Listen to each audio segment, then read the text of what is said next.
Sure. So on 3. 1, 2. Fuck. Retry. All right. 1, 2. Fuck. 1, Okay, 2. I did it. All right, there we go. Cool. Let's see. Okay. Well, this is the 4th episode of the long-awaited Koreatown Pillowfort podcast. I almost forgot what the name is there, but I've gotten billions of emails from fans all over the world asking for the 4th it's episode. ridiculous. Here it is. Ridiculous. Leave me alone. I don't want to talk to you guys. Yeah. Well, what are we going over today, Ryan? We are going over the new Breaking Benjamin album, new-ish Breaking Benjamin album, Aurora. Yeah. Heck Breaking Benjamin. Dude, just heck Benjamin. We're going to break him. Yes, he's going to be crushed by the end of this. Do you know why it's called Breaking Benjamin? Because I know their lead singer is Benjamin. Why are they breaking Burnley, him? or Burley? Yeah, but why are they breaking him? I think it's about society. Oh. I don't get it, but that's I don't okay. know. This album's pretty solid, but we've got a few things we're going to go over before we get into that, aren't we, Ryan? Yes, of course. Alrighty, so because this is basically covers of their old songs and I didn't know what else to do for this beginning part, we're going to go over our top 5 reimaginings or covers of songs. So you want to start us off with our 5th one or the first one here, Ryan? Yes, my first one is going to be Love is a Laser Quest, the acoustic cover by Alex Turner of Arctic Monkeys. All right. I haven't heard that one before. I thoroughly enjoy it. I love Arctic Monkeys, so.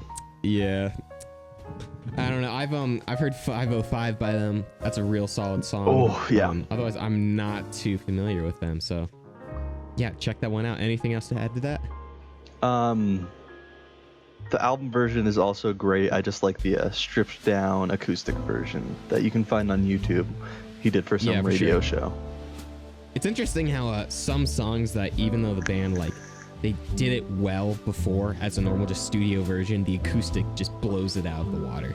I think it's really interesting. That applies a little bit to this Breaking Benjamin album. That there's like 1 or 2 songs on there where I was like, man, this slaps on acoustic. They At least did for me, I'm an not a huge acoustic Breaking show. Benjamin fan. I am a huge Breaking Benjamin fan. I'm not a huge fan of their first album, but their next 3 albums, We Are Not Alone, Phobia, and Dear Agony, I love those 3 albums. Those are all really solid. Yeah. So.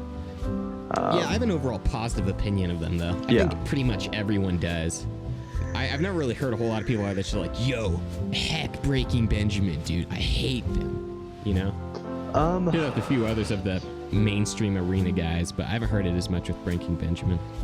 Yeah, they're pretty inoffensive, and for being popular like they are, you know, in the sense of metal, about as popular as you can be, they're really good. Those first 3 albums, those 3 albums before most of the band members besides Benjamin left, are really, really good. Yeah, for sure. Wait, I didn't know he left for a little bit. He did. What happened? Yeah, that's why they went on. That's why they had a hiatus. Gotcha. And then it was after that they came out with Ember, was it? Dark Before Dawn. Yes. Okay. They came out with Dark Before Dawn, and then Ember. Interesting. Well, number 5 for me is Bring Him Home / kind of All I Ask of You, which is 2 different songs, but I have the same kind of feelings toward them, and they're both pretty much in the same spot for me, by Josh Groban, which is, if you're not familiar with this guy, he's kind of a classical, kind of modern classical singer. I don't think he's technically accepted by the classical singer community because he's a little bit more pop-oriented in some senses, but All I Ask of You is from the Phantom of the Opera, and it is... oh man, it's incredible. So it also has Kelly Clarkson on there, so it's a duet between the two. And if you haven't heard it before, I'd highly recommend you listen to it. It's I like Kelly Clarkson. Yeah, she has some pipes, and I did not realize that before listening to this song. So the live version of the song is also super good, but just the way the two, their chemistry in the actual song it's pretty phenomenal. So highly highly recommend that one for you guys. No matter kind of what genre you're into, you'll probably like a lot of the stuff in that song. All right, number 4 for you, Ryan. Number 4, another Arctic Monkeys one. Gosh. A cover of Tame Impala's "Feel Like We Only Go Backwards" by Arctic Monkeys. Wait, so it's a cover of the Tame Impala song. Yeah. Okay, gotcha. By Arctic Monkeys. Cool. Yes. Yeah. And is it just like an acoustic cover of it, or what's up? It's just, I think a good word would be a reimagining. It's just slightly different. You get Alex Turner's vocals on there, his very distinct style. It's really fun to listen to. You know, it's really fun to hear people do other styles. You know. Yeah, definitely. I'm a big fan of that. Let's see here. I don't know. That was an odd way to say it. Big fan when people do that music stuff, though. Yeah, when they do Big music. fan. Yeah, I really dig it, bro. I love when they do the songs with that. Okay, for me, number 4, "Come Fly With Me" by Frank Sinatra. Absolute banger. Oh man, classic Absolute banger. right here. Total Absolute classic. thing. Yeah, everyone knows that. Kind of the same thing here with Breaking Benjamin, that everyone likes them, but just to a higher extent. I don't think I've ever met anyone who doesn't like Frank Sinatra. I've met a few people. Interesting. But- I've not. But where Yeah, I feel like it's just like they don't like that style, you know, and that's fair. Yeah, for sure. But it's such an inoffensive style, you know. It's just It's so good, laid though, back yeah. and chill. Like I don't understand how you couldn't like it, but you know that's how it'd be, Yeah. I guess. Dude, I guess. But yeah, you've probably heard this song before if you're listening to this. Absolutely outstanding as far as his covers go. But, you know, honestly, you can kind of flip on any album by him, and it's going to sound pretty good. So I just chose this one because I knew it was a cover, and it's a great song. So number 3 for you, Ryan. The cover of "Blue Christmas" by Bright Eyes. I don't know the song or the band. It's a Christmas song covered by Bright Eyes. They have a little Alrighty. Christmas album. It's good. It's my favorite way to listen to Christmas music. Very laid like the back, August Burns somber. Mhm. Yeah, the August Burn Red So- one is fun. Yeah, it's a fun album.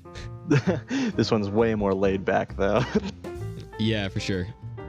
All right, number 3 for me. Interesting one here. "House of the Rising Sun" by Five Finger Death Punch. Yes, sir. Yeah, That's all your response I have to that one. Yeah, I think Ivan Moody's vocals are pretty awesome on this one when I was actually sitting down and listening to it and not just being my old, Five Finger Death Punch, gross mainstream band, you know? So, overall, I think it's a banger of a song. I think it's better than the original, and I'm gonna leave it at that, Ryan. Fair enough. Fair enough. Yeah, good song. Check it out. Are we on number 2 now? 2. We are on 2. Yep. Mine is from this album. It's "Dance with the Devil" by Breaking Benjamin off the album Aurora. Really? Yeah, it's I your like number it. 2. I like it. I like yeah. it a lot. It's probably my 3rd favorite song from Phobia, and I'm really glad they did a cover of it in here. It's just really fun to listen to. Yeah, man. Yeah, we'll get more into that when we Awesome. get to the track when on the discussions. Yeah, for sure. We can leave that for when we're actually going over the album. Yeah. For me, another, I guess, a little bit of a controversial one here would be "Disturbed Sound of Silence." Big good. fan of this one. It's good. I like Yeah, it. it's good.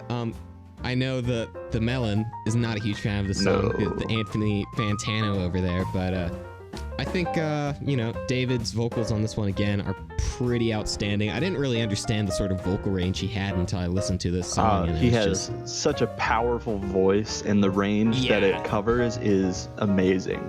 yeah, it's pretty incredible. And you don't hear that on his other songs, or you hear it, but it doesn't stand out as much. In this, he was No. using like just everything, and it's pretty incredible. So, Yeah. Yep. He kind of reminds me of Howard from Kill Switch Engage. Yeah, a little bit. I you wish know, he they just both used have his those clean voice more. Very powerful voices, you know. Yeah, for sure. You know, I like David's distorted singing for sure. Like, you know, on all the classics, Mhm. but I think that I wish he'd used his clean range a little bit more. Just 'cause it's so powerful and it's super, super good. So Yeah. you probably heard that one again. It's a real popular one, but you know, if you haven't, definitely listen to it. Alrighty, Ryan. All what's right. your number one song here? Number one cover. This is a deep cut. All right. The Architects cover of Dust and Nations by Thrice.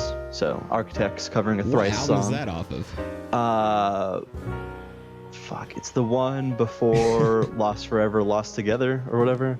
Okay, yeah. That's the one with is that the one with These Colors Don't Run? Yep. Okay. Yeah, I'll listen to the record called? I haven't listened to that album at all. I so love that. I'm not very familiar. I love that. The Here and Now is the album that it's on. Gotcha. All right, well, another classic to listen to there for sure. Yes. Or I bet it is. Yes. Yeah, I bet. I don't know. Is with the Architects fans, is that a pretty big deal to them, or? I don't think so. It's a song that I when I heard it, I was just like infatuated with. You know, it's just like, where did this come from? Yeah, and like it's the final song of the album, and you know, sometimes when you're just listening to an album, it's hard to make it to the very end if you're busy doing stuff, having in the background. It's just never something that I had made it all the way through, and then I got to that last song, and I was like, oh, this is the shit. This is amazing. Yeah. For sure, man. All right, well, number one for me is Charles Bradley cover of Changes by Black Sabbath. You heard this, Ryan? No. It's amazing. It's so good. So it's the guy's more of a, I guess you could say, like soul / I don't know if he technically be R&B, but he's got that very just bluesy, like strong black tone that a lot of black guys in that genre have, where it's like that kind of raspy bluesy tone, you know? Yeah, it's super powerful. Yeah, it's it's pretty incredible. So definitely recommend that one. I think it's way better than the original for sure. So okay. Yeah, that's a definitely must listen. I've listened to it like 50 times now. It's wonderful. Real good listen. Makes my ears happy. Well, okay. That's it for the covers. We're talking about a little Breaky Benji today. So yes. Any first thoughts on the good of what you thought about the album, Ryan? Give me a second, real quick. I have a small, very very small. What's it called? What's it called when it's What's it called when? Small. Oh God. What's it called? Honorable mention. Oh, okay. Go right ahead. Metallica's cover of Whiskey in the Jar. I didn't know that was a cover. It is. That's a solid pick. It's a traditional, it's like a traditional Irish track, and then Thin Lizzy covered it in 1972, and then of course they covered it on Garage Inc. Dang. Yep. What do you know? All right, solid pick there. Well, as we were saying here, we're going to go over first the good on Breaking Benjamin's Aurora. So any first thoughts on that? Any first thoughts? I really, really like the way that they incorporated the orchestrals into it. Yeah, I think a lot of times in metal, especially, people kind of throw in orchestras just as almost a gimmick now, where it's like, oh look, there's orchestra in it. It's gonna overpower everything, and it sounds like an electronic like VST, and it's fine. It's like it's just kind of a gimmick. But in this album, the way it's mixed is really, really cool, where it's not overpowering, and it's like obviously there's a orchestra behind, but it actually really adds to the song depth in general, which I thought was really cool. Very much. Yeah. Another thing I'd like to point out is how the drums are essentially the same. Like the drums in the tracks are essentially the same as they were in the originals, and then just with this orchestral thing over it to lighten it up, and then the drums are just as heavy as they ever were, They sound so good on this album. That's one of the main things I had in my notes was they sound incredible. They're really good. And just the overall mixing on this album is really top tier. It's yeah, it's just everything fits together super well. Obviously, Benjamin's a great singer, but his voice just sits so well in the mix, and everything adds to it, you know? So it's there's no gimmicky things in here. There's not a whole lot of error in the album as a whole. Everything just flows really well. Agreed, completely. Yeah. Let's see, what else do I got here? Yeah, the drums sound super punchy on this. They don't sound just not like they're supposed to be there. They fit super well in this kind of light mix, which it's really interesting how they thought to include that. But the drums that's probably the highlight of this album for me. Yeah, for sure. Let's see. Ben Burley's haircut right now for this album and in the music videos is pretty fire. So +1 brownie point to Benjamin on that. I like his beard. Okay. 10 out of 10. Okay, yeah. 1 more point to the album. Red Cold River, the version on here, I think probably my favorite from this overall, and I think I like it more than the original version. Okay. I'm not a huge fan of their new stuff. That can be said, sure. But like I love their old stuff. So I've definitely spent more time listening to the old stuff on this album. Just because I love the original songs and it's really fun to listen to. I love Phobia. These versions. Yeah. So this album has just been like all I've listened to for like the past few days since it came out. Just because like I put it on in the background. It's this nice, calm music with Benjamin's great, strong vocals over it, and then the punchy drums. Just give it a really good background noise, keep your mind running, For sure. I think it's a great album for normal metal listeners that just don't want to listen to metal at the moment, but they want the same kind of vibe from it. Yeah. So, yeah, it's there's not a whole lot of albums this kind of feels like.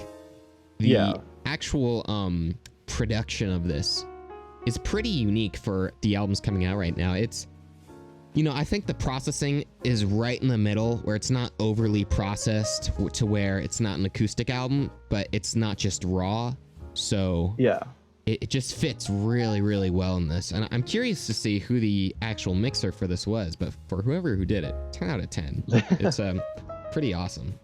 But yeah, Red Cold River. I think the beginning in the actual song, there's kind of the slower part in the beginning, and then Benjamin keeps screaming "run" over and over, which is really sick. But on here, the softer parts just fit super well into it, and then really highlighting the drums and Benjamin's voice in this album has worked really well for a lot of these songs in general.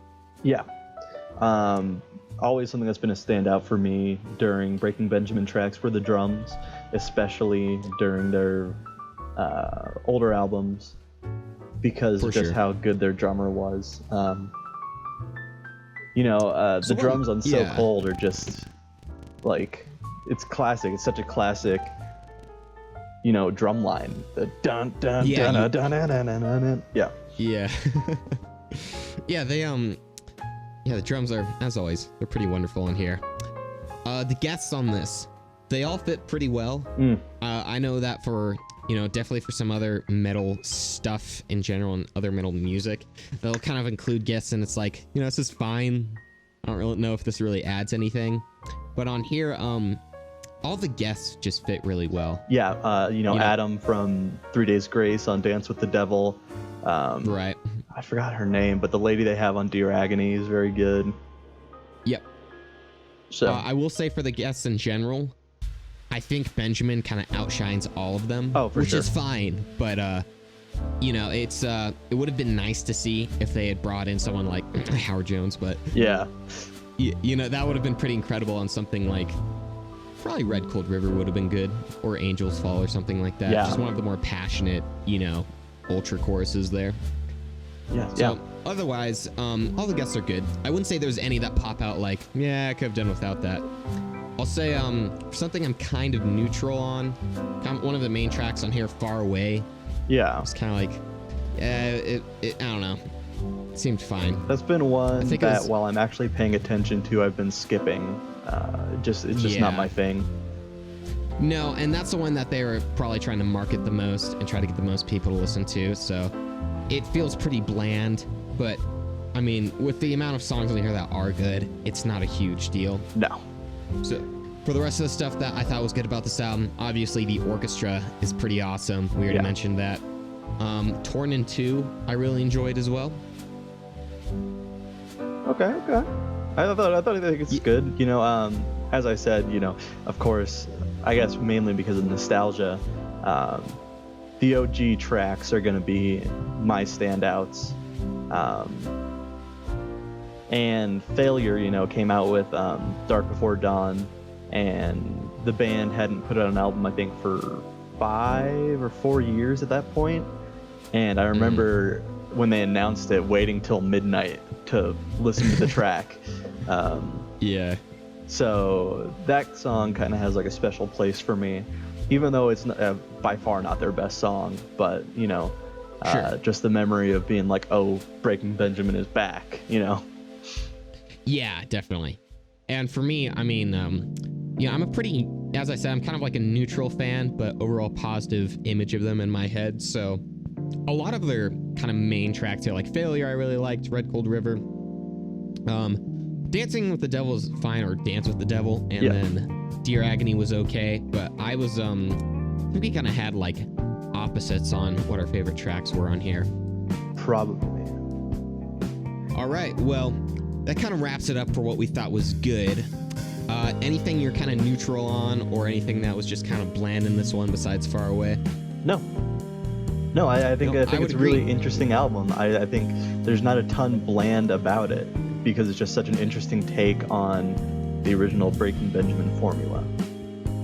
Yeah, and it's also interesting how there's nothing that's just really neutral in here. Like, for something as big as Breaking Benjamin that, you know, might have had tons of producers working on these songs, nothing sounds like just everything else. It sounds like them, and there's nothing. Yeah, there's a lot of personality on here that's in really just. Yeah, except for Far Away. I mean, it sounds like them, and I'm glad to see that it wasn't just another album that was fine and it was just more radio rock, you know? Yeah, I agree.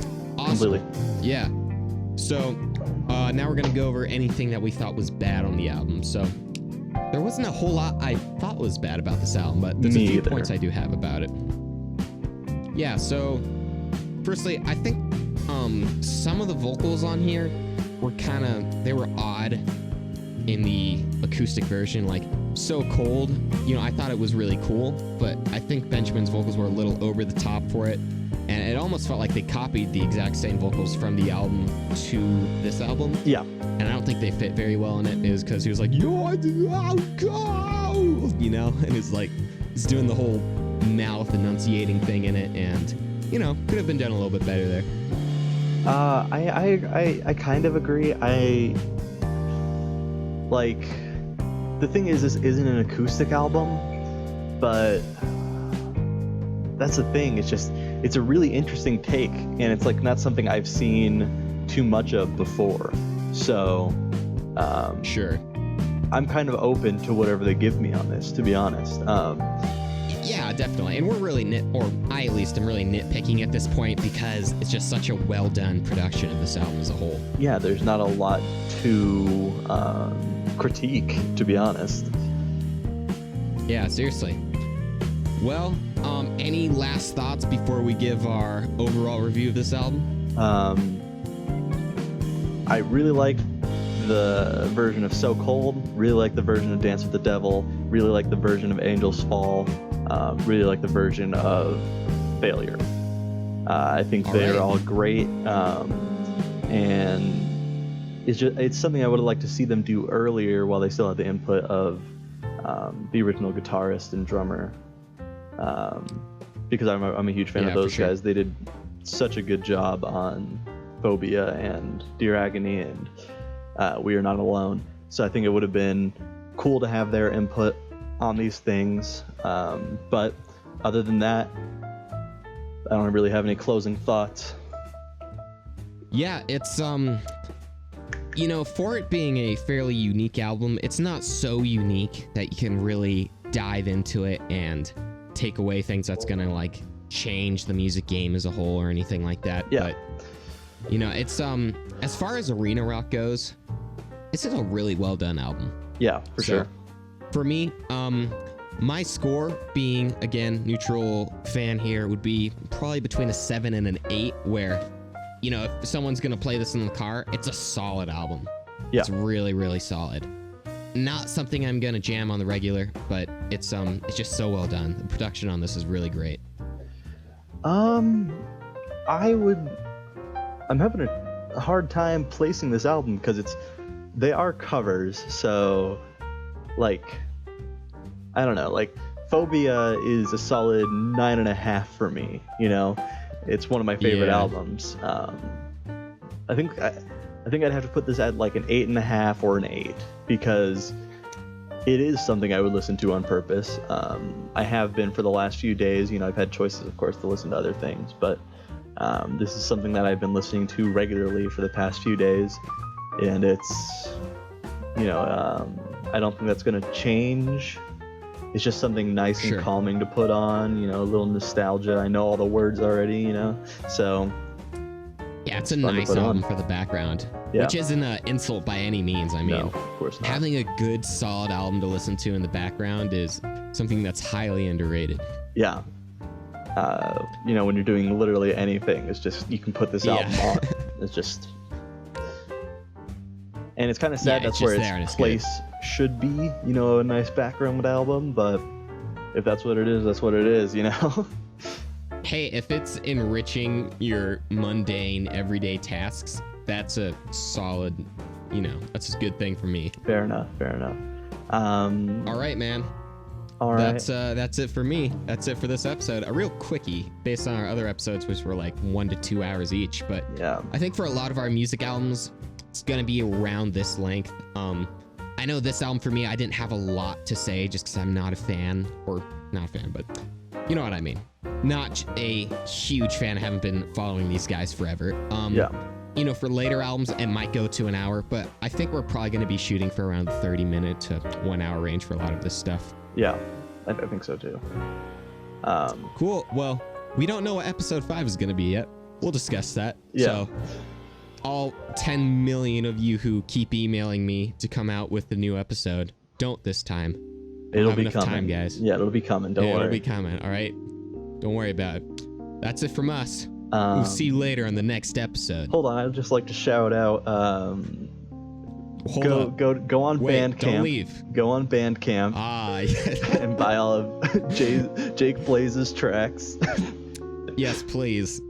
I'm expecting millions of downloads now. Yeah, so you guys better stay on top of it. Alrighty. Yeah, I'm expecting great things. That's it. All right. Cool, man. Cool.